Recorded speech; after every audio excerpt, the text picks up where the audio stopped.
Bonjour.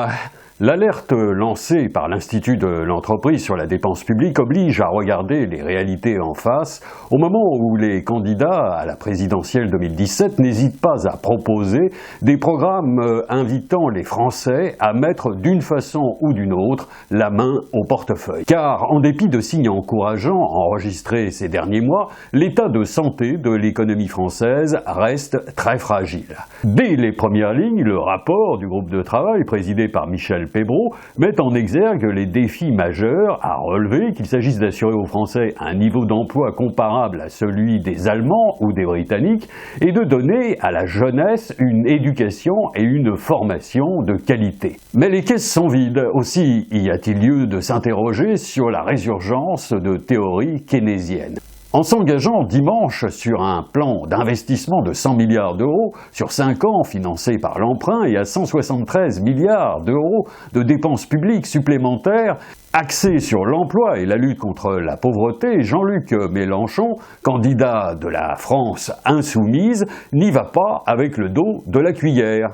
Avec l'annonce d'un taux de croissance annuel supérieur à 2% dès 2018 contre 1,4% espéré en 2017, la création de 3,5 millions d'emplois durant le prochain quinquennat, dont 2 millions dans le seul secteur marchand, une augmentation des salaires de 6 points en moyenne, une hausse du SMIC net de 173 € par mois, tout y passe, y compris les retraites à taux plein à partir de 60 ans, la jeunesse, la culture, le logement et la santé publique. Et les recettes, me direz-vous. N'ayez crainte, tout a été étudié dans le détail. Jean-Luc Mélenchon tablant sur 190 milliards d'euros de recettes avec notamment la suppression du CICE et le redéploiement du pacte de responsabilité, la lutte contre l'évasion fiscale et la suppression de niches fiscales à hauteur de 38 milliards d'euros, le reste étant en fichier caché.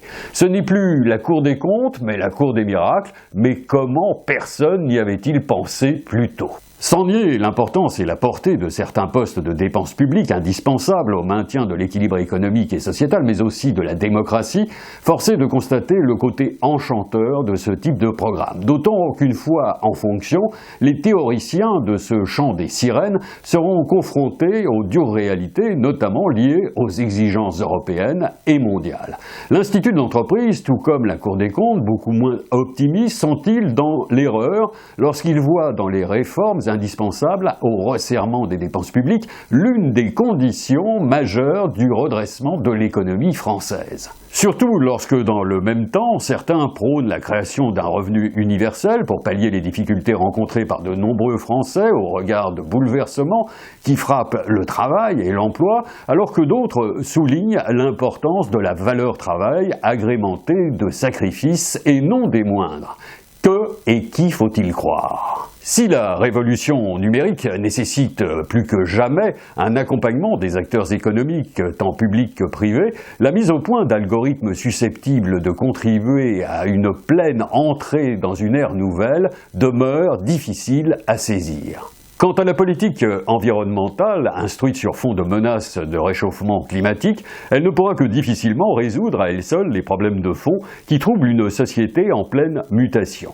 D'où la nécessité de décrypter les feuilles de route présentées par les candidats à la présidence de la République, toujours prêts à tout promettre à des terriens, de plus en plus accaparés par le populisme, dont l'histoire nous rappelle pourtant les sinistres conséquences.